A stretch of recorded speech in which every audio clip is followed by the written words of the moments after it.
Hello, it's Melissa Greene again, and we are at Chuck Berry's house. Now, I do not know the history behind how Percy Phillips ended up owning this house, but just as the four-family flat and above the Holy Temple and the house next door to the Holy Temple, Percy Phillips housed a lot of the church members here.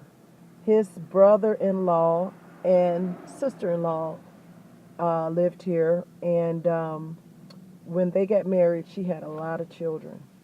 And so, these were, poor black people. And Percy Phillips worked for ADT for many, many years. And so that's why he was able to acquire so much property and help so many families. And the only thing that I can really tell you about this house is we would, in the summertime, because I went to school in the Ferguson Florissant School District. So I was basically here with my mom on the weekends, but my summers were spent here. And so from the Delmar and Pendleton church building or the house next door, this house, Chuck Berry's house, housed families with children because Percy Phillips loved the children. His heart went out for the children. When the if a single mother came in there or a mother and father came through and then they had children, his heart broke for people with children. He wanted to make sure they had a comfortable place to live, a warm place to live, and so on and so forth. So we would run up and down the streets and we played either down the street on Delmar and Pendleton or we come up here to Chuck Berry's house and we'd play, as children because that's all we knew. We didn't know, like in this day and time, they pretend like they're making drugs and stuff. Well, we pretended like we were having church, and most of us are still in church 20 and 30 and 40 years later. We still go to church, But it was a blessing to know Percy Phillips back in the 70s and the 80s because, again, everybody who lived here, one of the families was the Holts. And Elder Larry Holt, who passed on maybe 5 years ago, uh, um, he and his family lived there. And he was a giant of a man. He was literally a giant. He was a giant. I mean, he wasn't quite 7 feet tall, but he was nearly 7 feet tall. And he lived there with his three daughters and his wife. Um, I mean, and he became a very popular pastor in the Church of God in Christ in Missouri and also outside of Missouri. A lot of great people came from this house, but as with the other properties on Delmar and Pendleton, everybody who moved here, what in the world, ended up moving out North County, some in West County, and getting their own homes. These houses were step ups, for poor black people who were coming out of a bad situation. Now, the Hopes didn't come out of a bad situation because they came out of high school and got saved. But like Mother Ewan, she had been left by her man because it wasn't her husband. And she had like 12, 13 children. And then the pastor's brother-in-law, his last name is Ewing, fell in love with her. And he helped raise those children as if they were his own. And both of them, Mother Ewan and Deacon Ewan, have died not too long ago. Percy Phillips and his wife died 2007, and his wife died 2008. But and then Elder Holt died in 2009, 2010 probably. But these four properties were instrumental in keeping people from having to steal, having to rob, because as I said with the other properties, um, if you didn't have a job, Percy Phillips would make you a job. Whether, he had other houses, you could go and work on the house. You could put a roof on. You could he'd teach the young man how to work on a car. And there was this guy who lived there. His name was Harvey Thacker. Y'all had to put his name in there. I hated his guts as a child. I hated his guts because he had a crush on my mother. Now, as a child, I wanted my mother and father to get back together, but that was, oh Jesus, wow.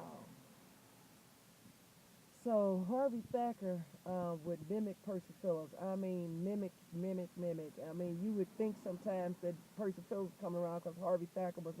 Harvey Thacker lived in this row house for many. Well, this house, Chuck Berry's house, for a long time, and now he travels around the world telling people about Jesus. You know, so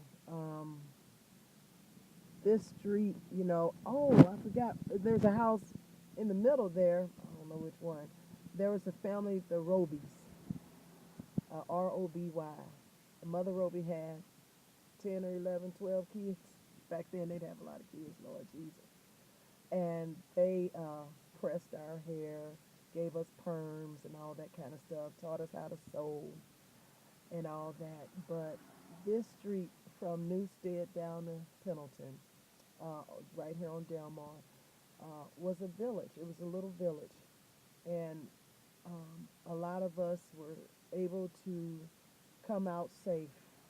Now, in the, I can't remember what year, but there was a family, the Smith family I told you about. They were lived in the four-family flat upstairs. She had quite a few children.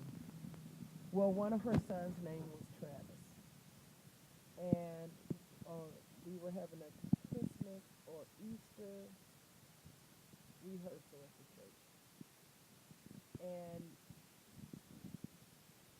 the mother, well, you don't have to say her name. Her name is Cassandra. Cassandra wrote the church band, and Travis helped clean the church. He'd help put the men in the kitchen.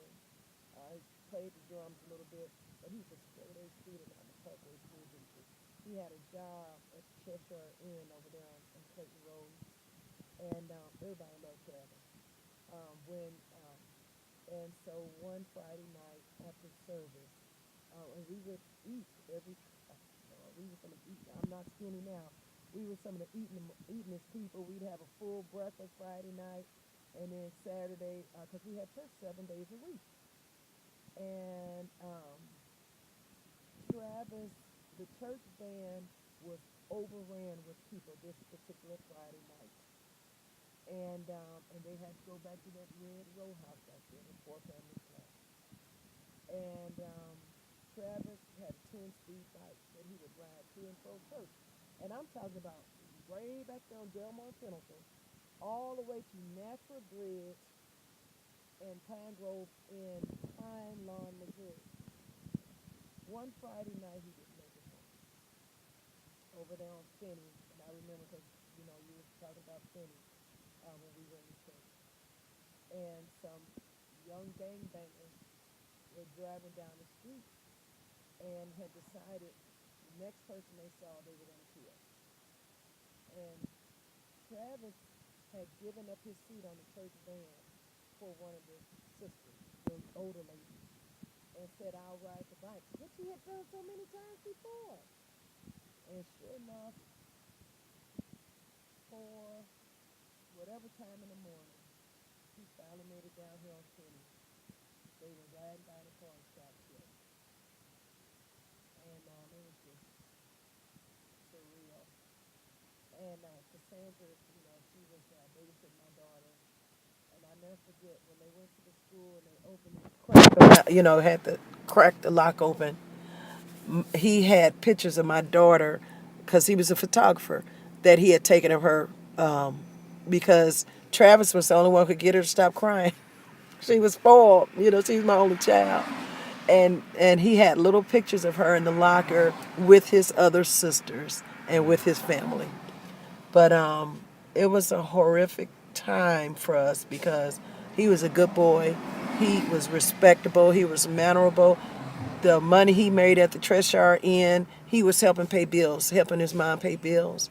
And so, you know, that just always, I always think about Travis. There used to be a bike on Sarah by the park. Right before the park, there was one of those white bikes by a pole, and it was like a little monument. It's gone now, but and every time I see the bike, think about Travis. He'd be on that 10 speed, and he'd sometimes from Delmar and Pendleton, he'd get on that bike if he didn't have bus fare, and rode that bike to work all the way up Clayton Road to the Cheshire Inn.